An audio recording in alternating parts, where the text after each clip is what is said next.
آپ کے پاس رمیش صاحب اس لیے حاضر ہوئے ہیں کہ ویسے تو آج کل میرے پہ درجنوں کیسز ہیں اور ڈیفیمیشن کے بھی درجنوں کیسز چل رہے ہیں. یہ کیس پرسنلی میرے لیے اس لیے امپورٹنٹ تھا کہ اس میں ایک مائنورٹی کا ریپرزینٹیو انوالو ہے.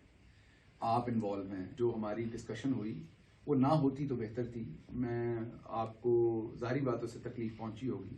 میں نے جو بات کی وہ اس دن وہ اس طریقے سے نہ ہوتی. میں ایک لفظ کہا گیا جس کا مجھے بعد میں خود بھی افسوس ہوا کہ مجھے نہیں کہنا چاہیے تھا. تو مجھے اس کا افسوس ہے. مجھے یاد ہے بڑی اچھی طرح جب ایک مندر جلایا گیا تھا تو آپ نے بہاولپور کے گرد و نواح میں تو آپ نے بڑا ایکٹیولی کام کیا تھا.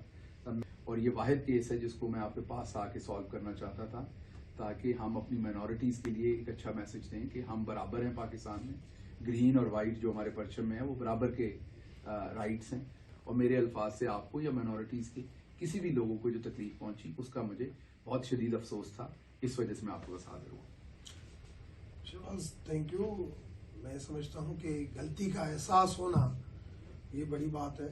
اور کیونکہ غلطی ہو جاتی ہے انسانوں سے. اور نیشنل ٹی وی پہ آپ نے الفاظ جو استعمال کیے جس کی وجہ سے مجھے ڈیمیج بھی بہت ہوا, جس کی وجہ سے مجھے سوشل میڈیا کے تھرو سننا بھی بہت پڑا.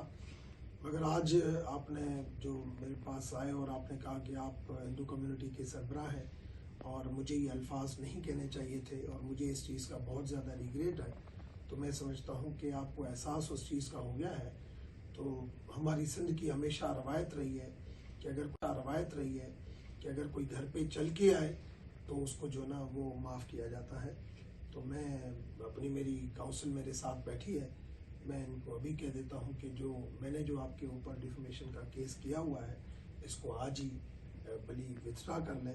چاہے ہمارا آپس میں پولیٹیکلی لنک ہے یا نہیں ہے, مگر ایک انسانیت کے ناطے ایک میرا بھی فرض بنتا ہے کہ میرے پاس کوئی چل کے آیا ہے تو میں اس کو عزت دوں. جب اس کو احساس ہو گیا اس چیز کا تو میں سمجھتا ہوں اب جو ہے اس کیس کو جو ہے وہ ختم کرنا چاہیے.